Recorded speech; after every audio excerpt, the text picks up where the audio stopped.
بسم اللہ الرحمن الرحیم۔ بسم اللہ الرحمن الرحیم وبہ نستعین۔ نسیم صبح کا پیغام لے کر حاضر خدمت ہیں۔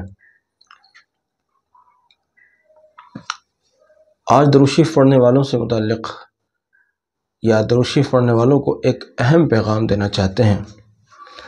وہ یہ ہے کہ اگر آپ درود شریف پڑھتے ہیں تو بھی، اور اگر آپ درود شریف نہیں پڑھتے ہیں تو بھی، چند اعمال ایسے ہیں جو ہر ایک شخص کو کرنا لازمی ہے، ہر ایک شخص کو ہر دن کرنا چاہیے۔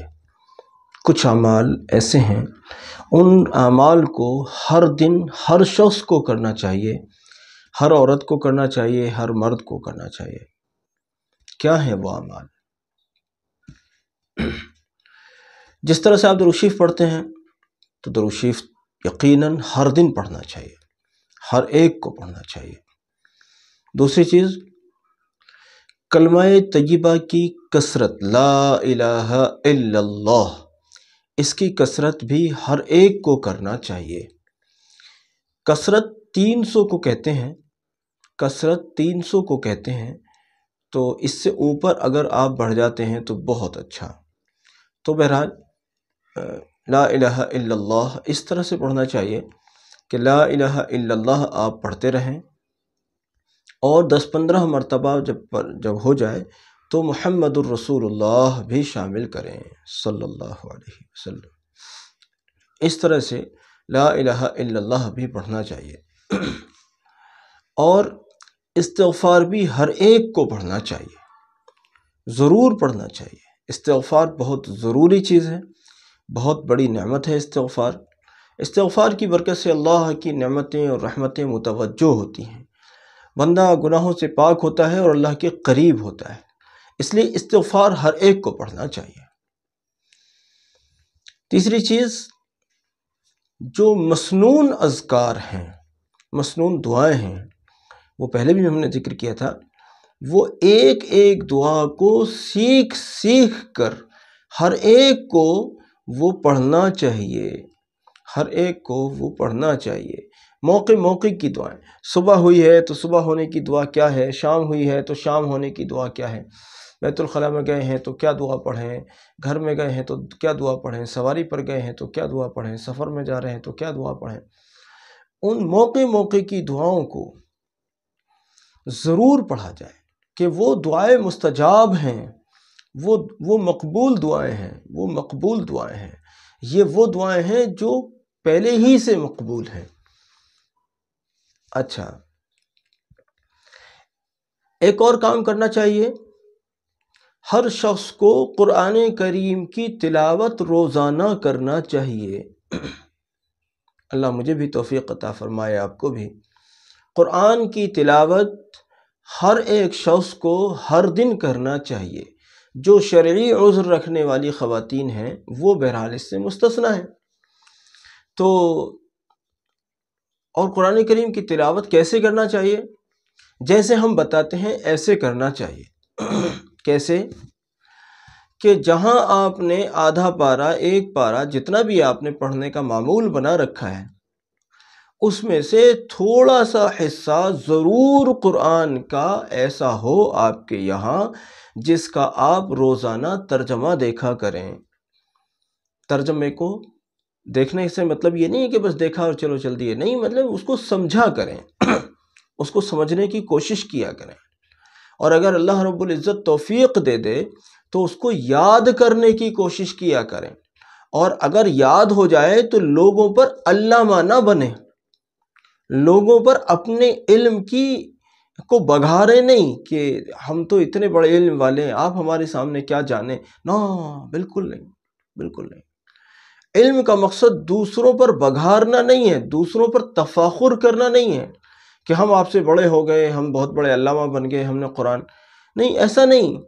بلکہ کیا، علم کا مقصد یہ ہے کہ جو علم ہمارے پاس آ گیا ہے، اللہ ہمیں توفیق دے، ہم اس پر عمل کریں گے، اور دوسروں تک پہنچائیں گے پوری احتیاط کے ساتھ. پوری احتیاط، میں احتیاط لفظ اس لیے کہہ رہا ہوں کہ آج کل ایسا ہو رہا ہے کہ لوگ مبالغہ آرائی بہت کرتے ہیں. 2 لائن حدیث کی تھی، ایک لفظ اپنی طرف سے اس میں اضافہ کر دیا، وہ استغفر اللہ. یہ بڑا خطرناک ہے، یہ بڑا خطرناک ہے. اور جو لوگ نیٹ سے دین سیکھنے کی فکر کرتے ہیں وہاں یہ مرض بہت زیادہ ہے. نیٹ پر یہ مرض بہت زیادہ ہے. اس لیے بڑی احتیاط، بڑا احتیاط. اور ان اعمال کا اہتمام ہر صورت میں ہر ایک کرے، ضرور کرے، ضرور کرے، ضرور کرے. ان اعمال میں تساہل نہ کرے. ایک کام اور کر لیں، ایک کام اور کر لیں. روزانہ سارے بندوں کو معاف کر کے سویا کریں. صحابہ رضی اللہ عنہم کی مجلس لگی تھی، نبی صلی اللہ علیہ وسلم تشریف فرما تھے. فرمایا گیا ایک جنتی آنے والا ہے. دیکھا ایک شخص آئے، اچھا یہ جنتی ہے. سب نے دیکھا اچھا یہ جنتی ہے. اگلے روز پھر وہی واقعہ پیش آیا. فرمایا گیا کہ ایک جنتی آنے والا ہے. پھر اگلے روز بھی وہی شخص آئے. تیسرے روز بھی پھر وہی کہ جنتی آنے والا ہے. پھر تیسرے روز بھی وہی شخص آئے. ایک صحابی رضی اللہ عنہ کو اس بات کی بڑی فکر ہوئی کہ آخر ان کا ایسا کیا عمل ہے، میں بھی دیکھوں پھر میں بھی کروں گا اس عمل کو. وہ ان کے یہاں جا کر ان کے مہمان بنے. 3 دن مہمان بنے رہے. 3 دن کے بعد جب چلنے لگے کہنے لگے کہ دراصل میں آپ کا جو مہمان بنا اس کی وجہ یہ تھی کہ آپ کو 3 دن لگاتار نبی صلی اللہ علیہ وسلم نے جنت کی بشارت سنائی، تو میں جاننا چاہتا تھا کہ آپ کا ایسا عمل کیا ہے، لیکن مجھے کوئی عمل ہاتھ نہیں لگا. مجھے کوئی ایسا عمل ہاتھ نہیں لگا جو میں سمجھ سکوں کہ یہ عمل جنت کا عمل ہے. فرمایا بھئی دیکھو میرا اور تو کوئی عمل ہے نہیں، لیکن میں رات کو جب سونے لگتا ہوں تو سب کو معاف کر کے سوتا ہوں، سب کو معاف کر کے سوتا ہوں. ہم اللہ رب العزت سے معافی کی امید رکھتے ہیں تو اللہ کی مخلوق پر رحم کریں، اللہ کی مخلوق پر رحم کریں، اللہ کی مخلوق کو معاف کرنا سیکھیں. یہ ہماری جو نسیم صبح کے پیغام کے نام سے جو یہ ہماری کلپس آ رہی ہیں، یہ دراصل نسیم صبح کا پیغام نہیں ہے، یہ نسیم صبح کا درس ہے. یہ روزانہ کا درس ہے، روزانہ کا سبق ہے. اور یہ ان لوگوں کے لیے جو جڑے ہوئے ہیں اور دین کو سیکھنے کا جذبہ رکھتے ہیں، جو اللہ و رسول صلی اللہ علیہ وسلم کی خوشنودی کے طلبگار ہیں، ان کے لیے اصلاح کی ایک مہم ہے. کوشش ہے یہ کہ اللہ کرے ان لوگوں کی اصلاح ہو جائے. تو اس میں آپ ضرور حصہ ڈالا کریں، اس طرح سے کہ اس کو ضرور دیکھا کریں اور لاسٹ تک دیکھا کریں، لاسٹ تک دیکھا کریں اور دوسروں کو بھی دکھایا کریں.